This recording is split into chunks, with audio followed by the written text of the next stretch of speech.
In a sport where you'd have to spend just over 50 million to become a driver, it's obvious that the question arises, who's really bankrolling this entire circus?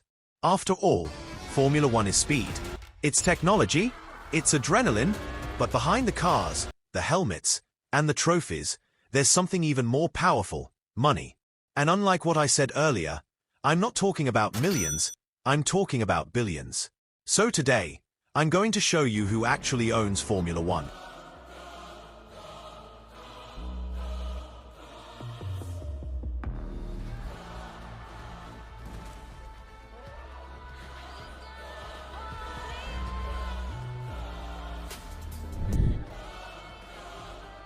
When you think of Formula One, you probably picture brilliant engineers, fearless drivers, and cars racing at over 180 miles per hour. But behind all of that spectacle, there's an owner, or rather, a multi-billion-pound corporation running the show. That's Liberty Media. It was founded in the United States by one of the most discreet yet influential moguls in entertainment, John Malone.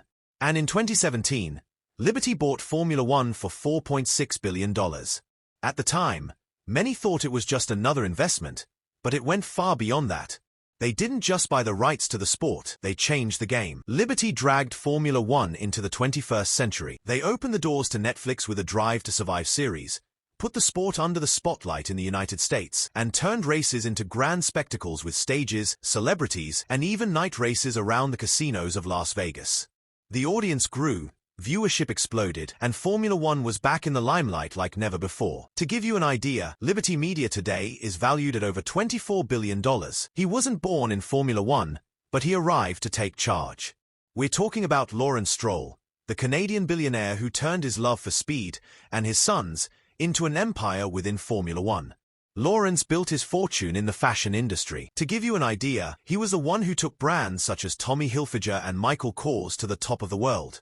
Yet with sharp business skills and an eye for big opportunities, he made billions and decided to invest in his family's dream, seeing his son Lance shine in Formula One. First, he secured Lance a seat at Williams through heavy sponsorship deals. But the plan was far bigger. In 2018, Lawrence led a consortium of investors and bought Force India, a team drowning in debt.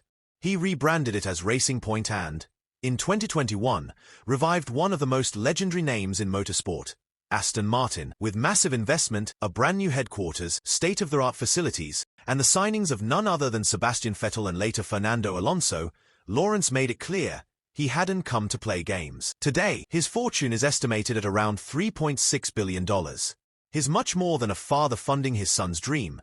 He's one of the most influential men in modern Formula One, driven by ambition, speed, and style. In Formula One, there is speed, there is glory, and there is Ferrari. The most legendary team on the planet is not just a racing outfit. It's a symbol of passion, tradition, and power. And behind that red mystique lies one of the most influential families in modern Italy, the Agnelli family. It all began with Enzo Ferrari, a man driven by obsession.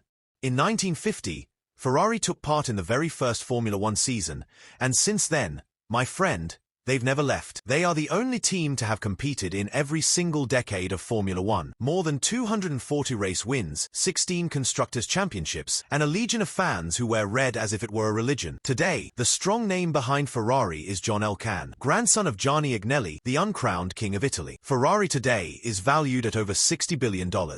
Its owners are discreet, elegant, and extremely influential. The Agnelli family don't shout, they command. And even without a title since 2007, Ferrari remains the soul of Formula One. Because at the end of the day, you might cheer against them, but nobody ignores the prancing horse. Now imagine a place where gold meets oil, and luxury meets speed. That's Abu Dhabi, the capital of the United Arab Emirates, and one of the powers sustaining the business side of Formula One today. At the center of it all stands Sheikh Mohammed bin Zayed Al Nahyan, the most powerful man in the UAE and the country's president. To give you an idea, his family fortune is estimated at over $300 billion.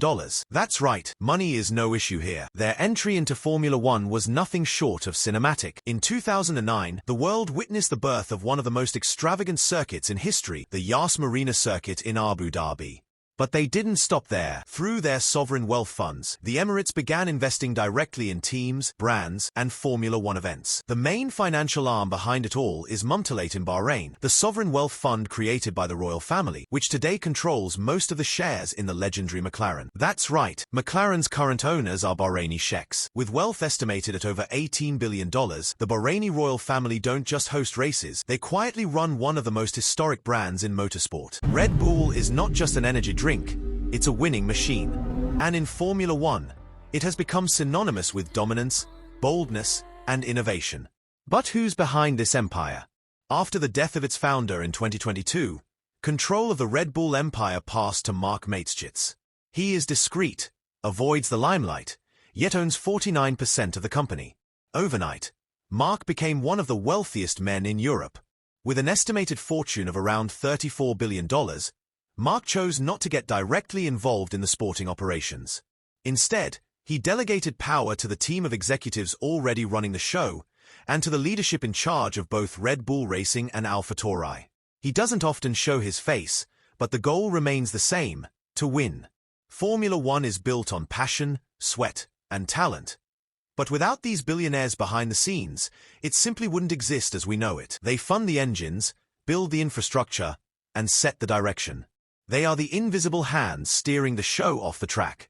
And as long as speed, prestige, and money remain at stake, these magnates will continue to sustain the most expensive and most thrilling spectacle on the planet. But what about you, driver? Did you know all these billionaires making Formula One happen? Or did we miss someone? Drop a comment, don't forget to leave your like, and subscribe to the channel so you don't miss any of the latest news and curiosities about Formula One.